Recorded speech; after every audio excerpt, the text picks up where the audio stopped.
ಸುಧಾ ಕನ್ನಡತಿ Karnataka cooking ಸ್ಟೈಲ್ಗೆ ಸ್ವಾಗತ. ನಾನಿವತ್ತು Mandya style ಉಪ್ಪು ಸಾಂಬಾರು ಮಾಡ್ತಾಯಿದ್ದೀನಿ. ನೋಡಿ, ಹೆಸ್ರು ಕಾಳು, ಹಸಿರು ಮೆಣಸಿನ್ಕಾಯಿ, ಒಂದು ಟೊಮೊಟೊ ಬೇಯಕ್ಕೆ ಇಟ್ಟಿದ್ದೀನಿ. ಅದು ಒಂದು 1/4 ಗಂಟೆ ಬೇಯಬೇಕು ಕಾಳೆಲ್ಲ ಚೆನ್ನಾಗಿ. ಸೊಪ್ಪನ್ನು ಕ್ಲೀನ್ ಮಾಡ್ಕೊಂಡು ಇಟ್ಕೊಂಡಿದ್ದೀನಿ. ನಾನು ಅಣ್ಣೆ ಸೊಪ್ಪು ತೊಗೊಂಡಿದ್ದೀನಿ, ಹೊಲದಲ್ಲಿ ಬೆಳೆದಿರೋ ಸೊಪ್ಪು. ಯಾವುದೇ ರೀತಿ ಗೊಬ್ಬರ ಏನೂ ಹಾಕಿಲ್ಲ, ನಾರ್ಮಲಾಗಿ ಬೆಳೆದಿರೋ ಸೊಪ್ಪನ್ನೇ ತೊಗೊಂಡು ಸಾಂಬಾರು ಮಾಡ್ತಾಯಿದ್ದೀನಿ. ಸೊಪ್ಪು ಹಾಕಿದ್ದೀನಿ ಕಾಳಿನ ಜೊತೆಗೆ.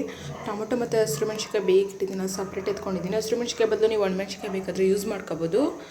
ನೋಡಿ, ಅದೊಂದು ಕುದಿ ಬಂದಮೇಲೆ ಸಾಲ್ಟ್ ಹಾಕ್ಬಿಟ್ಟು ಈ ಖಾರಕ್ಕೆ ಏನೇನು ಬೇಕು ಅಂತ ರೆಡಿ ಮಾಡ್ಕೊಳ್ಳೋಣ ಬನ್ನಿ.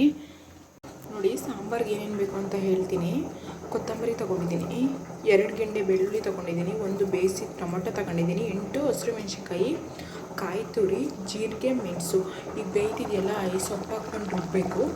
ಅದು ಬೇಯೋ ತನಕನೂ ಈ ಕಾಳು ಇದಕ್ಕೆ ಒಗ್ಗರಣೆಗೆ ರೆಡಿ ಮಾಡ್ಕೊಂಡು ಇಟ್ಕೊಂಡಿದ್ದೀನಿ.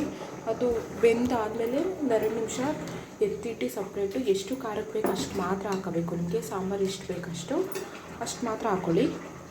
ನೋಡಿ, ನಾನು ಸೊಪ್ಪು ತೊಗೊಂಡಿದ್ದೀನಿ. ಸೊಪ್ಪು ಕಾಳು 2 ಮಿಕ್ಸಲ್ಲಿ ತಗೊಳ್ಳಿ ಸಾಂಬಾರಿಗೆ ರುಬ್ಬಕ್ಕೆ. ಇದಕ್ಕೆ ಉಪ್ಪು ಕೂಡ ಹಾಕ್ಕೊಂಡಿದ್ದೀನಿ ನಾನು ಸ್ವಲ್ಪ. ನಿಮಗೆ ಎಷ್ಟು ರುಚಿಗೆ ಎಷ್ಟು ಬೇಕು ಅಷ್ಟು ಉಪ್ಪು ಹಾಕೊಳ್ಳಿ. ನಾನು ಕಾಳಿಗೂ ಕೂಡ ಉಪ್ಪು ಹಾಕಿದ್ದೀನಿ, ಇದು ಸಾಂಬಾರಿಗೂ ಕೂಡ ಉಪ್ಪು ಹಾಕತ್ತಿದ್ದೀನಿ. ಇಲ್ಲ ಸಾಂಬಾರು ಒಗ್ಗರಣೆ ಹಾಕಿದ ಮೇಲೆ ಉಪ್ಪು ಹಾಕತ್ತೀನಿ ಅಂದರೆ ಹಾಕೋಬೋದು ನೀವು.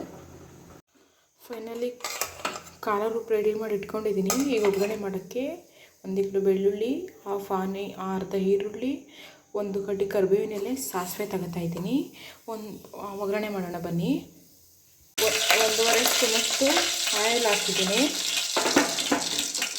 ಸಾಸಿವೆ ಹಾಕ್ತಿದ್ದೀನಿ. ನೆಕ್ಸ್ಟು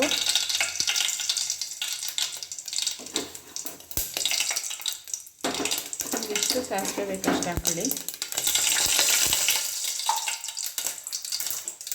ಕರಿಬೇವು,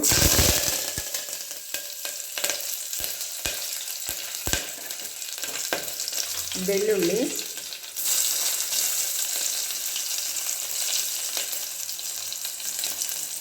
ನೋಡಿದ್ರಲ್ಲ, ಅವಾಗ ಕಟ್ ಮಾಡಿ ಇಟ್ಕೊಂಡಿರೋ ಆನಿಯನ್.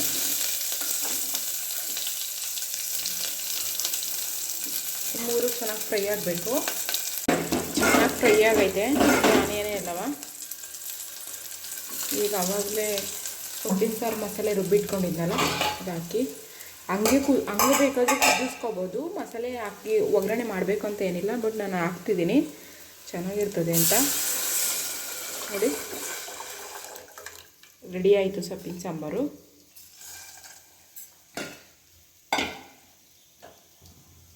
ಕೊತ್ತಂಬರಿ ರುಬ್ಬಕ್ಕೆ ಹಾಕಿದ್ದೀನಿ. ನಿಮಗೆ ತೆಳ್ಳಗೆ ಬೇಕಾ ಗಟ್ಟಿಗೆ ಬೇಕಾ ಮಾಡ್ಕೋಬೇಕು. ನಾನು ಮುದ್ದೆ ಮಾಡಿರೋದ್ರಿಂದ ಸ್ವಲ್ಪ ತಟ್ಟಕ್ಕೆ ಮಾಡಿದ್ದೀನಿ. ಫೈನಲಿ ಸಾಂಬಾರು ರೆಡಿಯಾಗೈತೆ, ಸೊಪ್ಪಿನ ಸಾಂಬಾರು. ನೋಡಿದ್ರಲ್ಲ,